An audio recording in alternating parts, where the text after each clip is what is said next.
আজকে ছিল আমাদের পঞ্চম বিবাহ বার্ষিকী, আবার ঈদের ছুটিও পড়েছিল। আর আরিশামণির কথা চিন্তা করে তেমন কোনো জায়গায় যাওয়াও হয় না, বাবুর কষ্ট হবে বলে। শুধু নানু বাসা তো দাদু বাসা।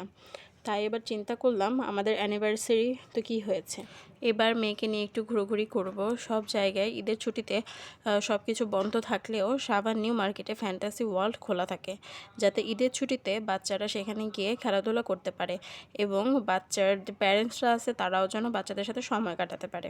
সেখানে বাচ্চাদের জন্য প্লেগ্রাউন্ডের ব্যবস্থা রয়েছে। আরিশা ছোট, তাই ওকে সেখানে খেলতে দেইনি। এছাড়াও সেখানে বাচ্চাদের জন্য বিভিন্ন রাইড রয়েছে, বড়দেরও কিছু রাইড রয়েছে সেখানে। তো আরিশামণিকে সেখানে বিভিন্ন রাইডে উঠাই। আমার মেয়ে বেশ মজা করছিল সেখানে। এই প্রথমবার আমরা আরিশামণিকে এমন বাচ্চাদের রাইড আছে এমন জায়গায় নিয়ে এসেছিলাম। এখানে এসে আরিশামণি বেশ খুশি ছিল, অন্যান্য বাচ্চাদের সাথে সে রাইডগুলো এনজয় করছিল। এখানে প্রথমে তাকে বিড়ালের পিঠে বসিয়েছিলাম। বিড়াল আমার মেয়ে ছোটোবেলা থেকেই ভয় পায়, তাই ওর বাবা ওকে ঘোড়ার পিঠে বসিয়ে দিয়েছিল। তারপর আমরা আরিশামণির খেলা শেষে বাইরে চলে আসি। বাইরে এসে কিছু খাওয়ার জন্য বায়না করছিল আরিশামণি, তাই ওর বাবা ওকে আইসক্রিম কিনে দিয়েছিল। আর সাথে আমরা ফুচকা ও বেলপুরি খেয়েছিলাম।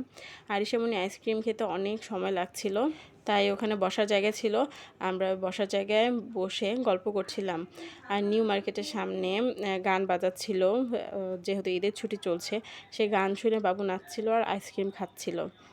যেহেতু সেখানে কোনো খাবার দোকান খোলা ছিল না, আমরা চলে গেলাম বিরুলিয়া ফুড কোর্টে। সেখানে গিয়েও আরিশামণি রাইডে উঠেছিল। পরে রাইড শেষে সেখানে আমরা কাবাব ও রুমালি রুটি খেয়ে বাসায় চলে আসি।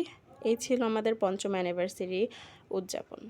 সবাই দোয়া করবেন যতদিন বেঁচে থাকি স্বামী সন্তান নিয়ে যেন ভালো থাকি। আল্লাহ হাফেজ। আপনারা সবাই ভালো থাকবেন।